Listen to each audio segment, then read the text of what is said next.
Thank you very much for joining us today for this second edition of the HbbTV webinar series. We've got 218 people registered for this session today, so thank you once again that you've been able to make it today. We've got a great topic for you. The HbbTV OpApp is a great new specification by HbbTV, and we've got the very first commercial platform that has been using the OpApp in Germany. That's HD+, the German DTH satellite platform operated by satellite operator SES, and they will show us some of their experiences and plans they have with the OpApp. The presentation will be held by Alexander Sacher, CTO of HD+, and by Arne Redl, Senior Systems Engineer of SES. They're both located in Munich. Hello to Munich. Hello. How are you? Hi. I would like to remind you that as it was the case in the first session, we have got the opportunity of having your questions answered at the end of the webinar. There will be a Q&A session. So please do make use of the opportunity to type in your questions using that chat window that you can see in the corner of this presentation. Just open it and type in any question you might have to our two presenters. They will be forwarded to me and we'll try to make sure that you'll get an appropriate answer. And first of all, let me not miss giving you the disclaimer. This presentation represents the views of SES and HD+, and not necessarily of the HbbTV Association. Now, over to you, Alex and Arne. Thank you. So, thank you very much. The first thing is sharing the screen. I'm waiting for the sharing signal dialog.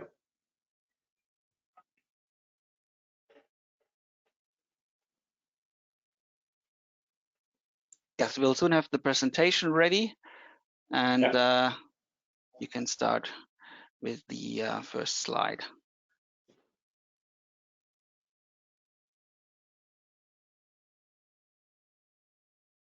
So now, wonderful.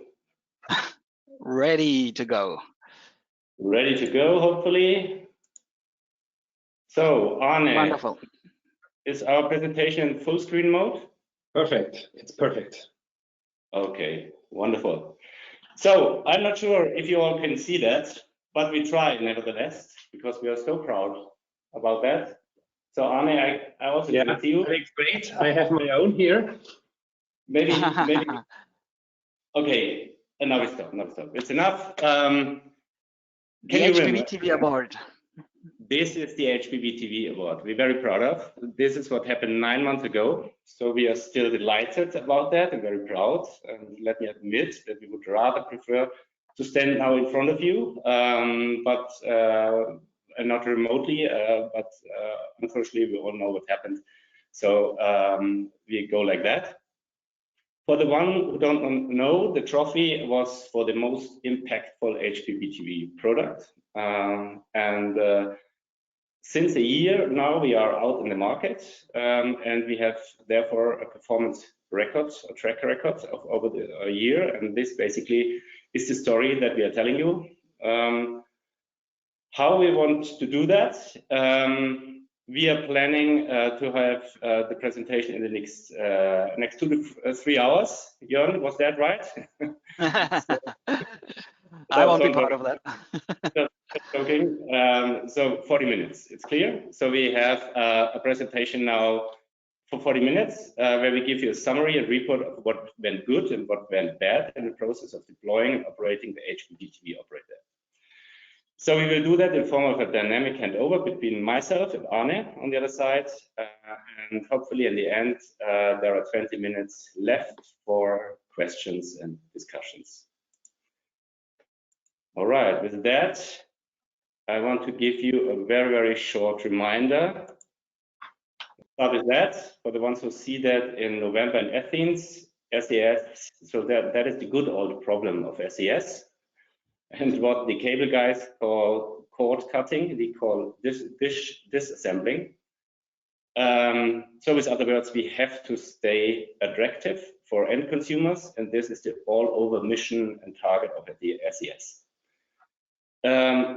In order to do that as SES, we decided some years ago to start the HD Plus platform, because the most tangible approach to stay competitive, of course, for a TV operator or as a TV operator is to have the B2C relationship. And HD Plus definitely is in direct relationship with the consumer since a few years. And only with this direct contact, you have an inherent demand for innovative solutions as an operator to bring that to the end consumers. And on the other side, you get immediately punished for not serving the customers in the best possible way. So HD Plus, how is it present? You see here a marketing slide, a poster, which you can see in the electronic chain media market in Germany. And HD Plus is therefore also there present and in all relevant other consumer electronic retail stores in Germany. And the HD Plus program package is available as a registered subscriber, also anonymous. This is very important to mention because especially the anonymous access for end makes HD Plus a natural partner for the industry. So I would like to mention another thing, and that is basically why. Why are we doing this? Why are we launching this HD Plus HbbTV operator? We believe it's game changing. We believe we have to get in touch with the customers, and in the next level after becoming a B2C operator is to provide the user journey or provide the user interface. So provide a persistent and consistent user journey for the end customer on TV was the target.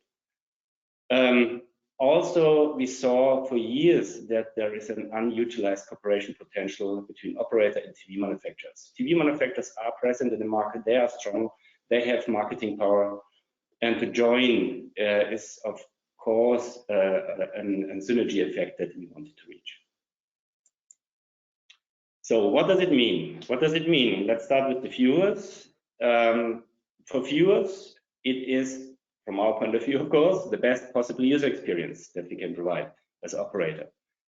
No additional hardware required. We see no hurdles for the end consumer. We come back to that concerning CA. We have a seamless integration and app convenience. What does it mean for the operator? It's a living product. The operator can work with that. We have an easy updating and upgrading process, also spontaneous upgrading process in the sense that we can do it at all times after appropriate testing, of course. Also there, no additional hardware helps a lot because there is no additional marketing effort for the operator at the point of sales, for example.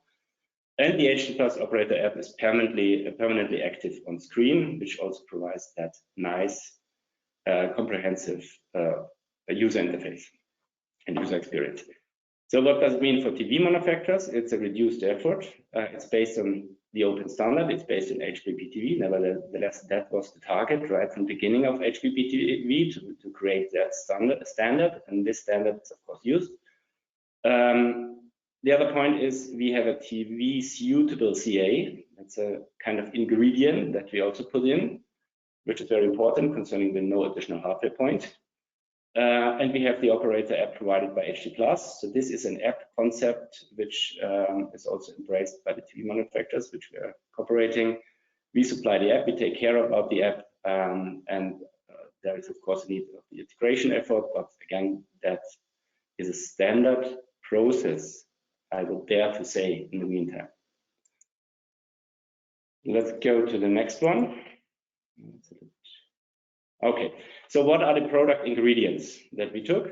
What we had, you see on the bottom side, we had the linear content rights for HD. We enriched that with linear content rights with UHD. On the other side, we achieved to get the on-demand rights from our partners, the broadcasters, for restart, catch-up, and event pop-ups of UHD content. We put that on the bowl together with the EPG and the search concept and provided with that the baseline fundament for a rich user experience across everything. Let us go to the product. So the product, in a nutshell, what we have already are 24 channels, broadcasting channels over satellite, of course, in HD quality. We have 2 exclusive channels in UHD quality. Important, I already mentioned that, is the anonymous registration, but together with a free 6-month trial of HD+. This we had already, and the new function out of the ingredients that we brought in is the integrated CA, of course, no extra hardware, the HD+ Comfort function, as we call it, and this is important, at no extra charge.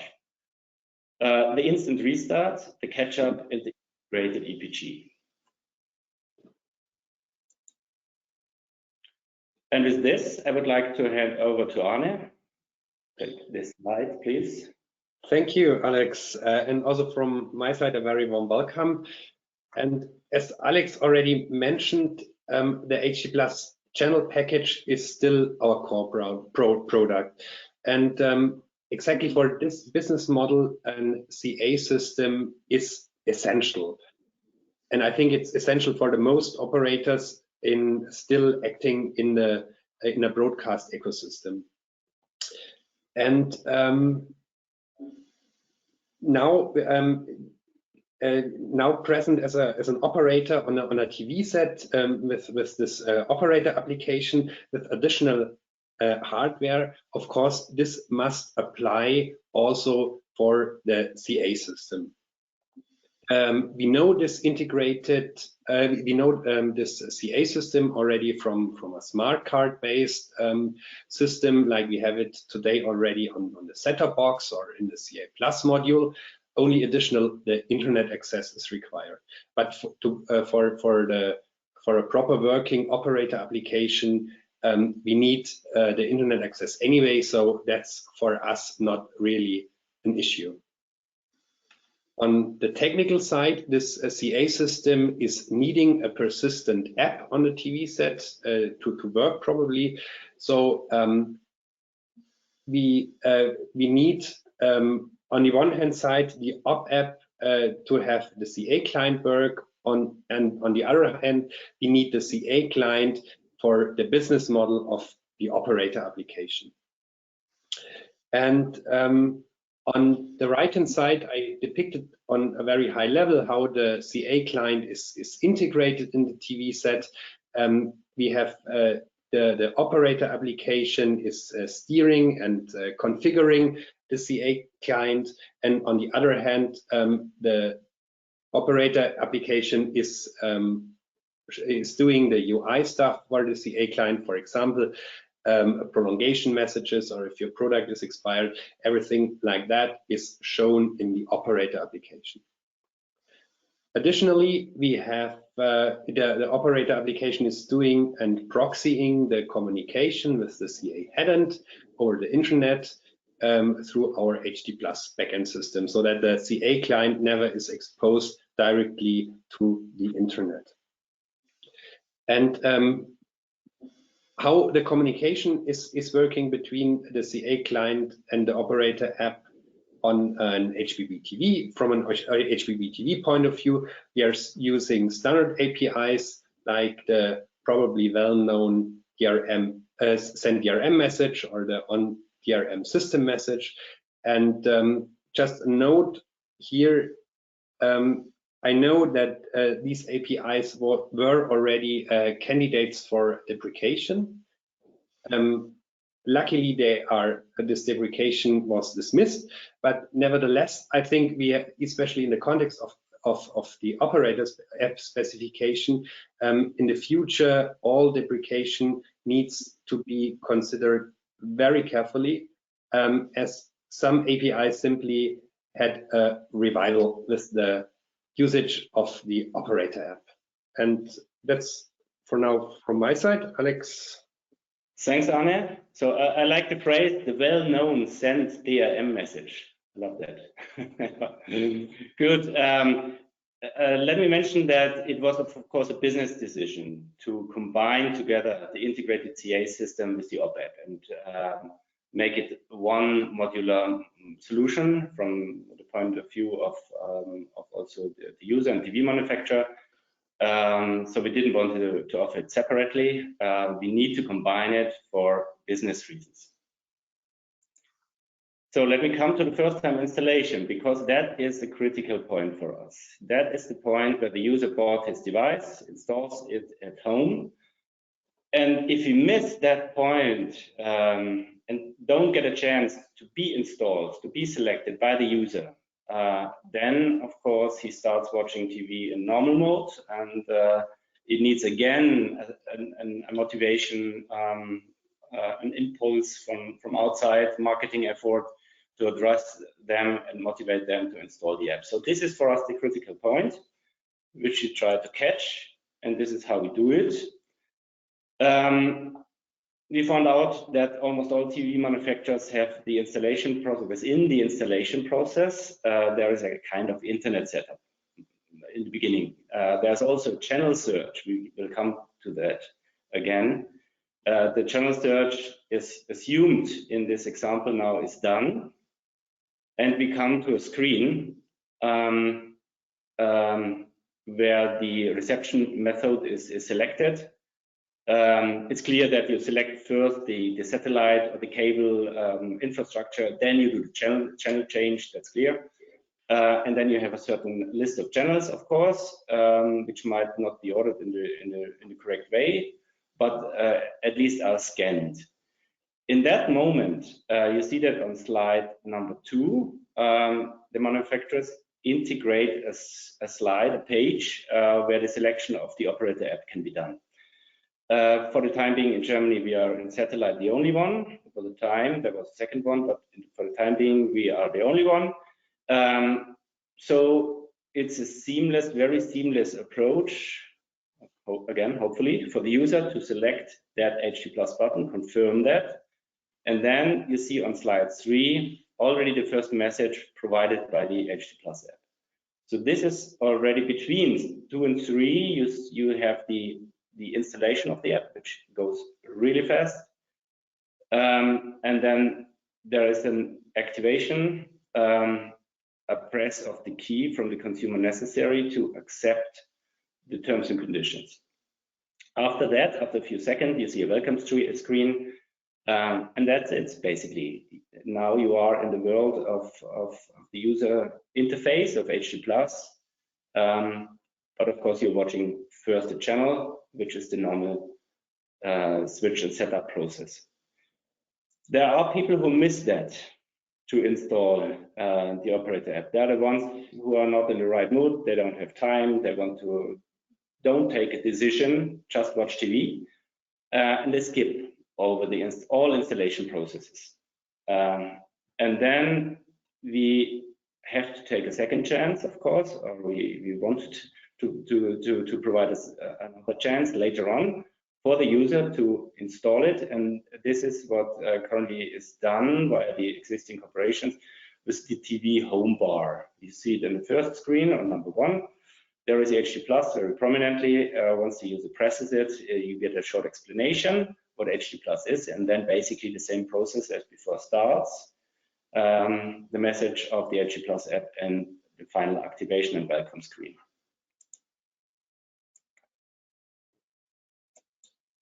So it's a little bit clumsy to switch slides. Okay, Arne, your slides. Yeah, and on this slide, I would like to give you some details, some technical details about the installation of the operator application, how we have done that. So the download and discovery process itself, it's according to the specification. So we are using here an URI linkage descriptor in the BIT, where the FQDN is inside, and following here, of course, fully the HbbTV specification. But of course, we had also for the installation, we had some challenges. We have seen relatively quick that we need somehow a system that we can release certain app versions of the OpApp to certain TV sets. And we are using here the information that is provided in the user agent string, and especially we are considering the information of the manufacturer, so the brand name in the user agent string, the model name, and also the software version. So based on this information, we can deliver a very certain OpApp version to exactly this TV set based on this information, and it's working really good now. What's also out of the specification, where you need a bilateral agreement with the manufacturer, of course, because it's for every manufacturer it's different. We need an agreement with the manufacturer where and how the installation of the operator app is done in the first time installation of the manufacturer, and where it's done in a later installation and where it can be done after the first time installation, so in a later installation. We have seen in the slides of Alex. So, but for that you need definitely an agreement with the manufacturer, and of course that's essential to have at the end good installation rates of the OpApp on the TV set, and of course that's the measurement of the success then of the OpApp, how good the installation rates are. So, Alex. Good. Yeah. Let me go to the next slide. Come on. User experience, my favorite topic. We would like to give you a few impressions. I don't know if everybody has seen it, but let me go through. This is the EPG.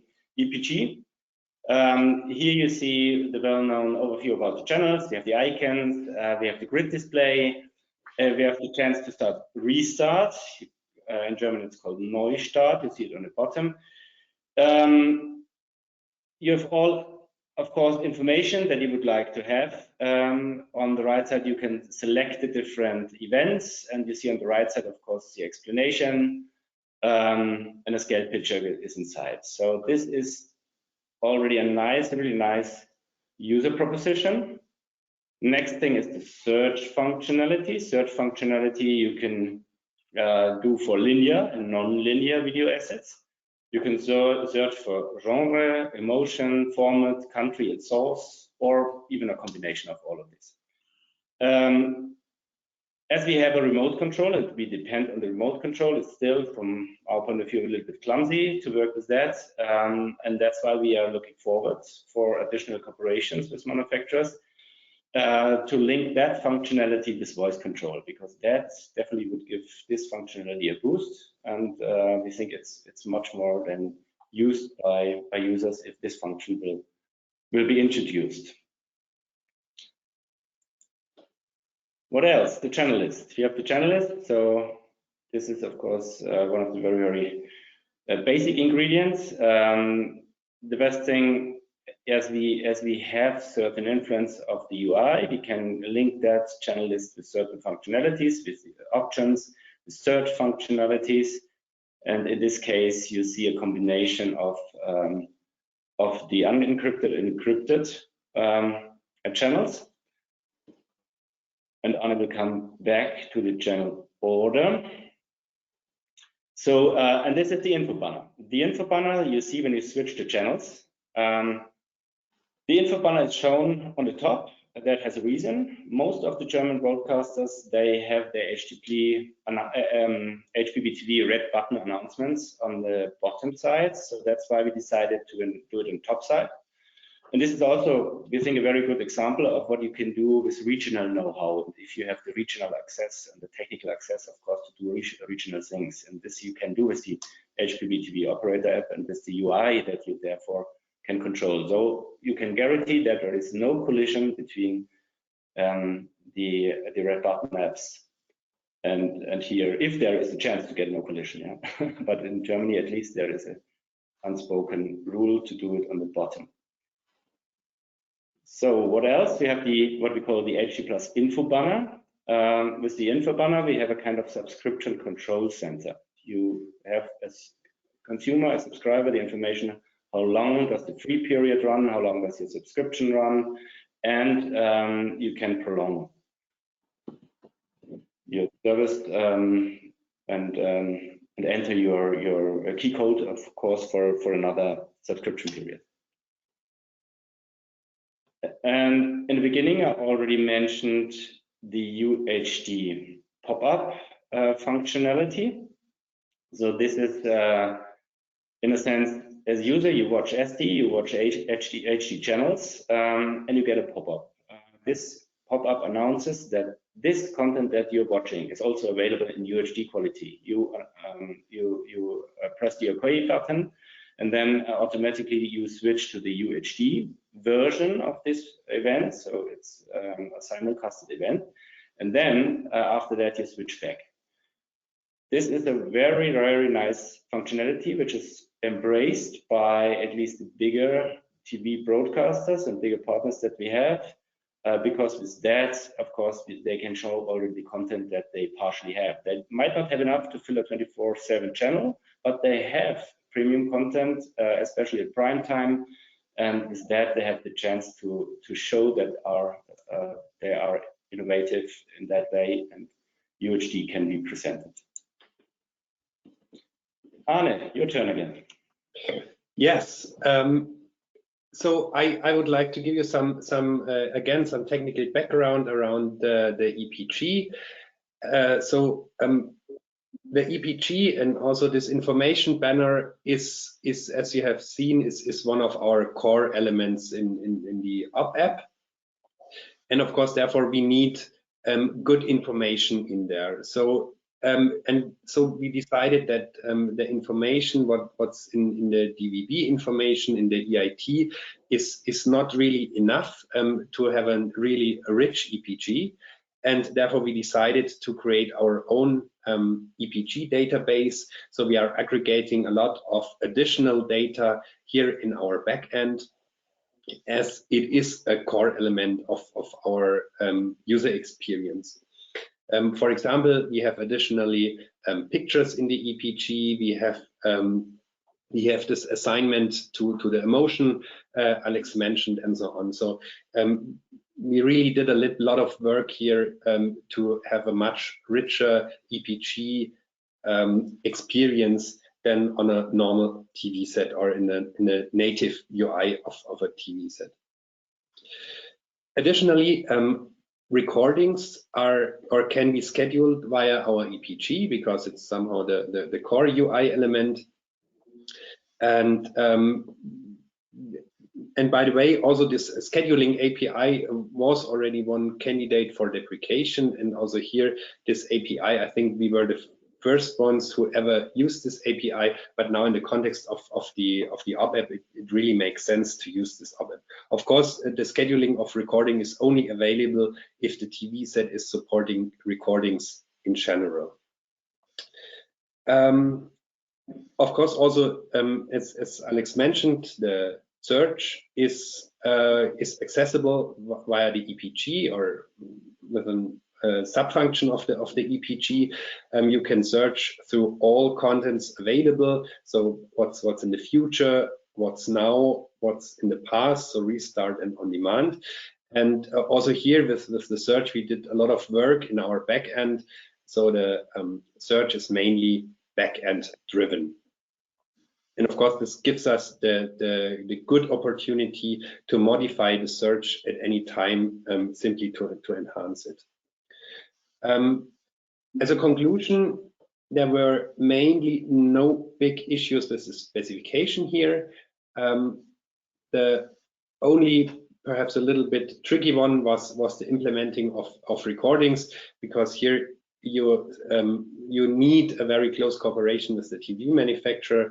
All this this collision stuff avoiding and so on. You will very fast get a lot of edge cases here, but we managed it, and in the meantime, it's working quite well to schedule recordings from the EPG.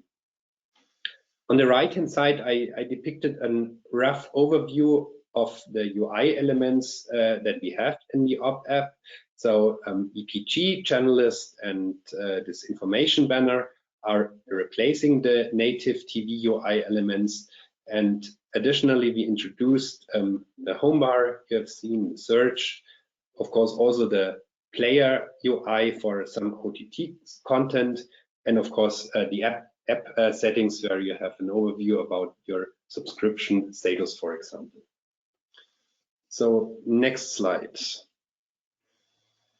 The channel list management. Alex already mentioned it.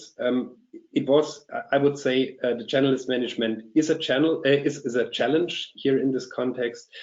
But nevertheless, the channel list is, I think, still a business critical thing for broadcast-centric operators, because it's simply needed to present your operators' channels also in the OpApp. And we have seen some problematic cases, and some of them I would like to show you where we had problems and still have problems. They are all still somehow unsolved. So the first case is if a user deselects, for example, encrypted channels in the first time installation, then these channels are missing in the channel database of the TV set. Therefore, they are missing in the OpApp, and there's no simple way from an OpApp point of view to add them later on. The only possibility is here to give the user some message to show messages that these channels are missing, but there's no simple guidance in the OpApp to do this channel search. The second case is quite similar. If an operator is adding a new channel in his channel lineup, then also this channel is simply missing in the OpApp, and there's only again the possibility of doing some messaging to the customer that he should do now an additional channel search. So the third case is a little bit different. That's the reordering of the channel list, and also here we have a problem. Either we are doing it one way or the other, but no one of these are perfect. So either you're doing the channel list management solely in the OpApp, but then of course you have some inconsistency between the native list and the operator list. So if you, for example, if you're deinstalling again the OpApp, then all your changes in the of the channel list is lost, or you have a somehow broken user experience if you let the user do all reorderings in a native menu of the TV set, because then you have the channel list management in the native UI and the channel list itself, as depicted on this picture on the right, in the operator app UI. So that there's we think that's still a little bit a problem. We know that there is no simple way to solve it also on the specification side, but nevertheless, these are simply problematic cases we have seen during our development and implementing on TV sets. Okay, next slide. It's a little bit about the playback of OTT content. So from previous projects, we had a good surprise. It's working out of the box quite well. And we are doing here for OTT playback, we have two approaches. The one is we are providing our own streams for channels of the HD Plus channel package. These streams are encoded with MPEG-Dash and protected with a DRM. And as said, these streams, these DRM streams, these Dash DRM streams worked quite well out of the box. We only had some issues with the lifecycle management, so the switch from broadcast to OTT content. That was a bit tricky, but of course at the end we solved it quite good. And of course for that we have our own player UI, so you fully remain in the UI of the operator application. Then we have a second approach, especially for the public broadcasters, like in Germany, das Erste and ZDF. We have a linking approach. So we are using links into existing HbbTV applications. We have on the detail page of the EPG, we have a deep link to the content detail page of the third-party HbbTV application. It also worked quite well, so we were surprised how good that was working. The only issue somehow we have here, that's depicted on the right-hand side, a little bit UX. There's again a break in the UX because we don't have a back journey. So as soon as the third-party application is started and you are in the HbbTV third-party application, there's no simple way back to the landing page of the OpApp. So you have to kill the the third-party application and have somehow to restart the EPG of the OpApp. Yeah, that's from my side. Back to Alex. Good. So here we are already at the final slides. Let us draw already a conclusion.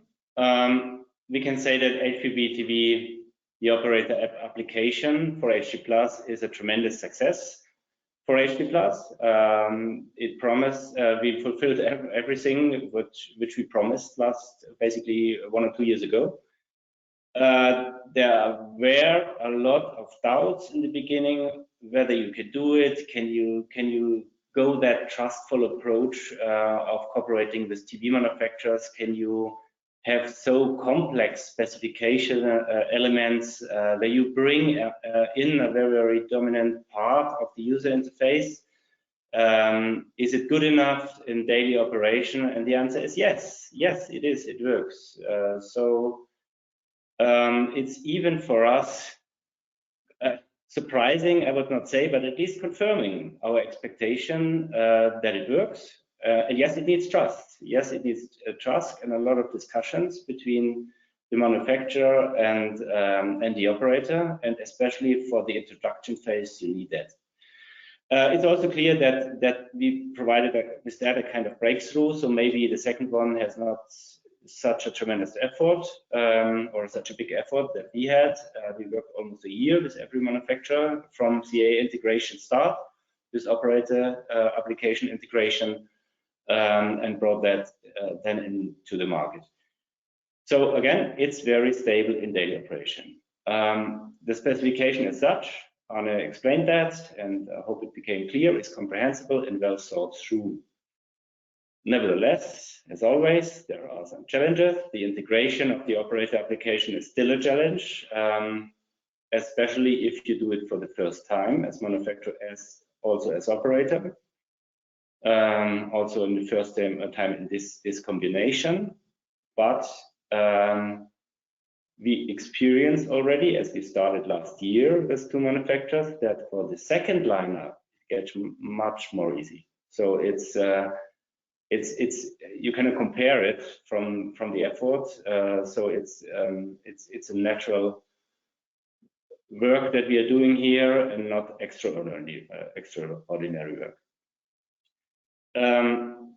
Arne mentioned the depreciations of APIs. That needs to be considered carefully in the future. So we have a certain revival of APIs that already have been dead, declared dead. We have the channelist management, which is a challenge, and it also goes back, as Arne said, to the basic technical foundation of the satellite reception. So I would really wish if you would kind of find a solution here in the future. So I think we are ready for all kind of discussions, and maybe there's a way to do it in the groups in the future and focus this a little bit more. And there is, of course, the user journey and especially the linking between operator application and other HbbTV application, which can be a bit optimized. Having said this, I would already come to the last slide. where for those who do not know, I have a small summary what happened until now. So we are in the market as HD Plus in Germany with Panasonic and Samsung devices. Of course, we are working as we are here presenting as we speak on product enrichments and other innovative and consumer solutions. For example, a link of content to the mobile devices and mobile applications. Additional functionalities will come, definitely, possibly also real product package announcements. On the other side, what is interesting, I think, in this round, there will be a market launch of further TV manufacturers and major TV brands in the very, very near future. So unfortunately, we didn't make it this week. The communication guy was too complicated. So Frank, you're in the audience, but you cannot say anything, at least not now. It's okay, just joking again. Stay tuned. In a few days, we can announce that we have another cooperation with a TV manufacturer. And with that, I would like to hand over to Jörn for moderating maybe the question. Yes, thank you very much. Let me put my webcam back on so you can see me, and it would be very good to now have also the screen. If the organizer can please show my screen, or if Alex, maybe you can authorize me as the moderator, then I'll have my screen, because I've assembled lots of questions. They keep coming in. There'll be probably more questions than we can handle in this last 15-20 minutes. But thanks for a great interest in this session, and obviously this has raised further questions. And as you can see on the screen now, I've put the ones onto this list that I think are probably the most interesting ones. The first one is now already obsolete, because you've mentioned that Samsung and Panasonic are the first two TV set manufacturers that have chosen the OpApp and implemented it. And you've already made the great announcement. So you see, it's always good to be here live, that another manufacturer will be added in the very near future. And so we'll have a total of 3 manufacturers then in line. The second question is a bit more into detail regarding the different operators, I mean the manufacturers and their platforms.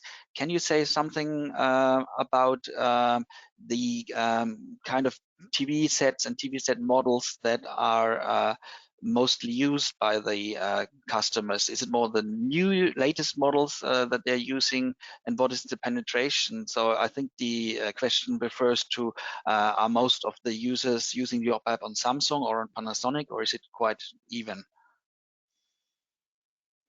Arne, would you like to take this one, or should I? I think you're better in the numbers and figures of Samsung and Panasonic. Okay, so with Samsung, we have almost, as a technical guy, I'm not, despite of what Arne said, not the detail with the numbers, but I know that almost 100% of the devices which are sold in Germany of Samsung are almost HD Plus compatible. Panasonic is also a big portion. I cannot tell you exactly, it's more than half, but again, I cannot exactly tell you the number.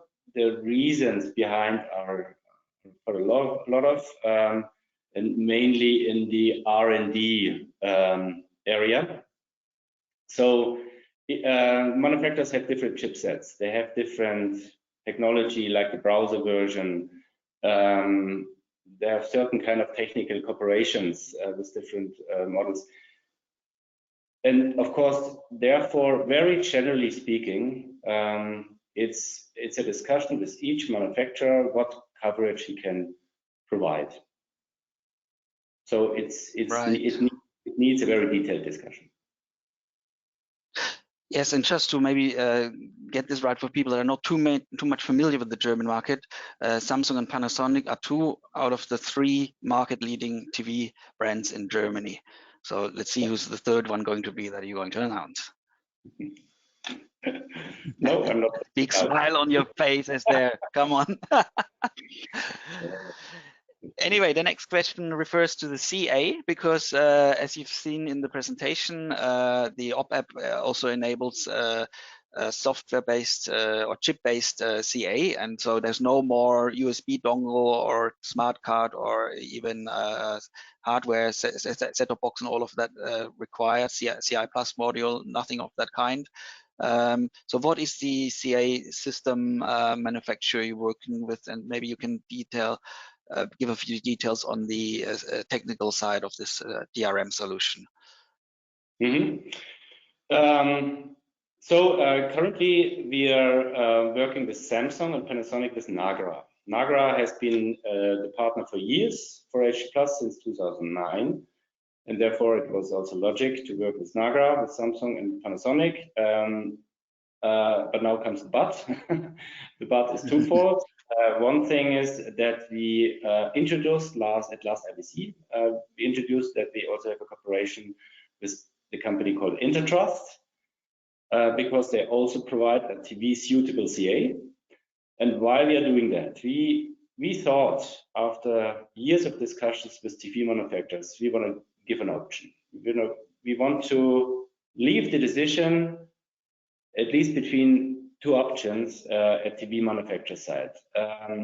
It's unfortunately not the case that we can give the option on an unlimited basis. So not every CA system can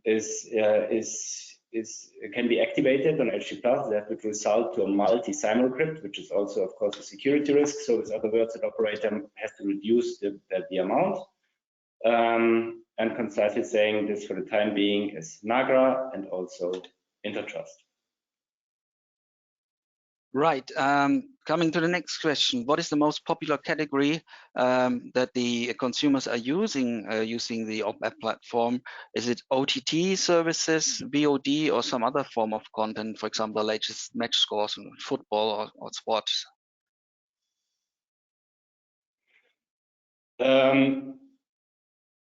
What we have here is, of course, basically the functionality of restart, which is most popular. This is not. I thought so. Right? So we have a technical, of course, category here, which I would like to mention. So restart by far is the most attractive feature. But of course, watching broadcast, not to mention, is our flagship and still remains the flagship. People are watching broadcasts, and it was our strategic, of course, target to bring together what belongs together, and catch up and start over belongs to broadcast, and that was, of course, a natural decision to go with that as an operator. If you would provide, and we did that for the ones who can remember years ago, at the catch-up side, we tried to offer catch-up separately with an app at the smart TV portal, at the app portal of manufacturers, and that didn't work. So bringing that together and combining OTT together with broadcast is the key, especially for these kind of services. I think it's a classic example of what HbbTV is really best at. That's extending broadcast TV beyond the linear element to the on-demand and OTT world. And so the user behavior reflects that this is exactly what people are looking for, to have more choice and more freedom when watching linear broadcast TV. And this also shows that the classic broadcasters are probably, regarding the content, still one of the most attractive propositions to viewers, and it also supports and gives more strength to the broadcasters by offering what the viewers need. Absolutely. So we've got the next question coming up for the payment side of things, the financial element. As you mentioned, there is a 6-month free period when a user has activated the OpApp look and feel on his TV set. What happens then? Do you have to enter the payment details directly, or is there a pop-up coming up after 6 months and asking for that? So initially, of course, explaining again, that there is an anonymous phase. There are 6 months free trial period. We want to make it as seamless, as hurdle-less as possible for the consumer. And after that, there is a payment hurdle, obviously. Yeah. So, and this is of course part of also a technical concept in the app. So announcements of the operator app, especially when the subscription ends, are displayed. Of course, when the free period is over and you switch to a channel which is not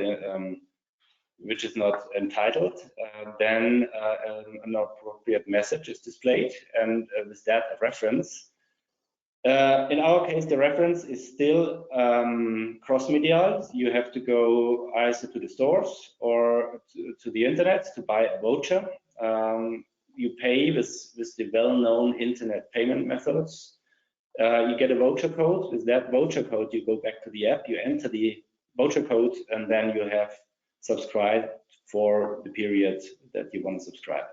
Or you subscribe as monthly paying subscriber, and then we also provide a payment method like Spotify provides via PayPal on a monthly period. And of course, with that is of course in line goes the monthly option to cancel the services. Arne, anything? Yeah, I really would like to emphasize here that for the first time installation, when you're using the first time the app, then you're getting the 6 month of free period, and you don't need any registering for this 6 months. So when you're installing the app, it's really only one click away. You only have to press activate HD+, and then the app is being installed and it's working out of the box. So you don't, for the first 6 months, you don't need any credentials, you don't need a user account, you don't need to have any payment details in there. It's really one click. All right, very straightforward, very simple for the user. I think that's the basic concept behind the whole OpApp solution you're following. Let me come to another question that refers to the practical use. When a user watches TV channels on an HD+ enabled TV set using the OpApp, and you switch to another broadcast infrastructure. As you know, TV sets these days have got multiple integrated tuners. For example, moved from DTH satellite to DTT. What happens if the user presses the EPG button on the remote? Is then the TV manufacturer proprietary EPG activated, or is the HD+ EPG still active, even though it's not the appropriate app for DTT? Yeah, I know these kind of questions. Obviously, this comes from someone who is not in Germany, because thank God in Germany we don't have this problem. In Germany, you either you're connected to satellite or a cable or to terrestrial, and then of course life becomes much easier. If you would have that option to combine the channel lists, Arne, you know that. Yeah, so it's from the technical side, it's really depending on the manufacturer, what we are agreeing with the manufacturer.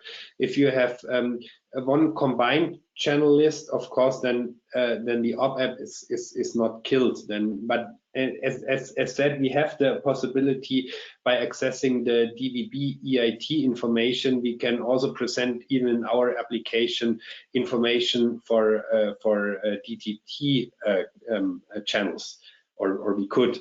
On the other hand, there is the possibility on manufacturer side to switch between different inputs, and for example, when you're selecting DVB-S, then the app is active, and when you switch to DVB-T, then the OpApp is deactivated and all the native UI elements are present. So but that's really that's an agreement you have with the manufacturer, and how the manufacturer is managing these kind of scenarios. That's a very important statement, Arne. A very important statement. Let me underline this. Yeah. It's again the emphasis on this partnership model between operator and manufacturer. You cannot expect as an operator that you have a certain behavior, especially in the area of channelists, without consulting and discussing with the manufacturer. And you have to be ready to find a compromise, of course, as operator. And there are compromises, and there are expertise areas that we have to see, we have to accept as operator, and we do that, and we incorporate that in our solution. So a lot of the solutions that you see only work because we found that open partnership model, and we are ready for these technical dialogues. Yes, obviously an important message, even more at the end of this webinar, because this OpApp solution only works in partnership with the manufacturers. You can't do it against them or without them, and your examples clearly shows that this is the right path to follow. There is not much time left, but I want to use the opportunity of coming to the user experience. A viewer has asked what's the best compliant or best scenario regarding the user experience, and can you tell us what is the best landing page for the OpApp? So any recommendations for people that want to implement the OpApp in their systems? User experience is, of course, a very important point, no doubt, and that's the decision point if the user stays or not, especially as I mentioned, the first-time installation. Our first screen is as you remember, the approval with pressing the OK button of the terms and conditions, which finally then starts the app, and then according again what TV manufacturers as behavior would like to have after the installation process can be switching to a preferred channel. Then of course you show the channel, and what we do is show the welcome screen a few seconds later. You can say that's not yet a welcome screen, not yet the landing page.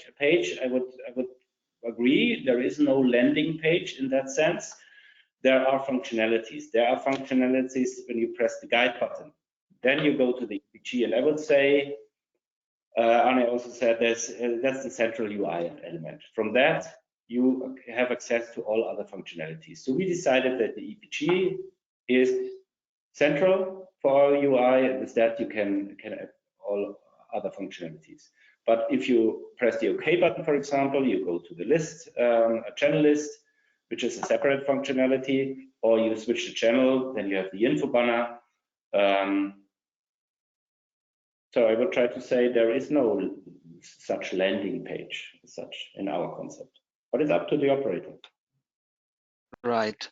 Now to the second question on this slide. I think that to cut it short, this refers to the HbbTV solutions and applications that are run by the broadcasters individually themselves.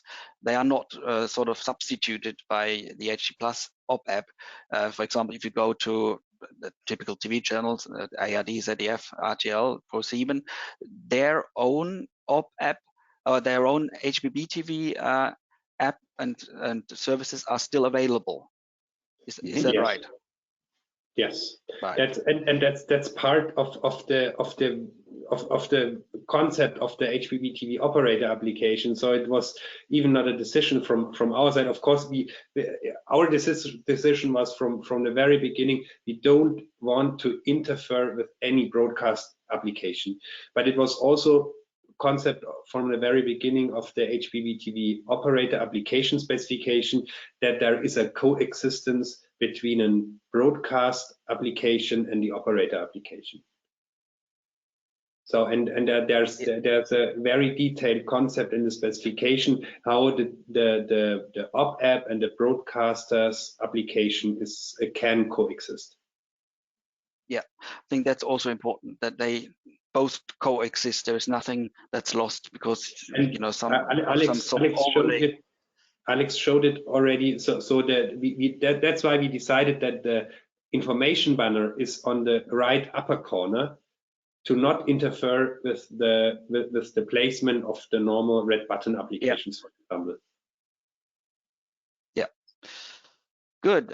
We've already talked about the specifications. Now, obviously, when you buy a TV set or you've got an older TV set, let's put it this way, it might be that it can't run the OpApp because it only features an older HbbTV specification.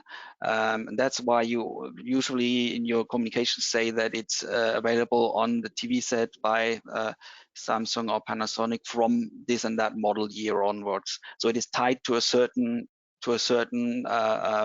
time and date when that has been a part of the features of the TV set. Is that right?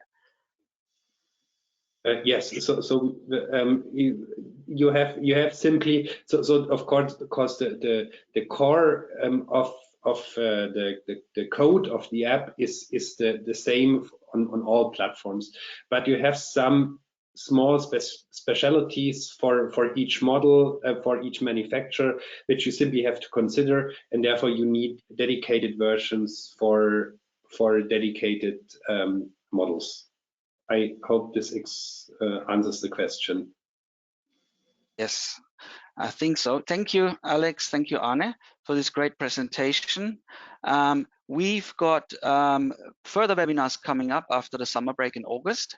As you can see on this list, I don't want to go through them individually, but you can see there are lots of different topics that we're focusing on, and all of them are tied to companies, broadcasters or operators or manufacturers or app developers using these specifications and sharing their experiences with you.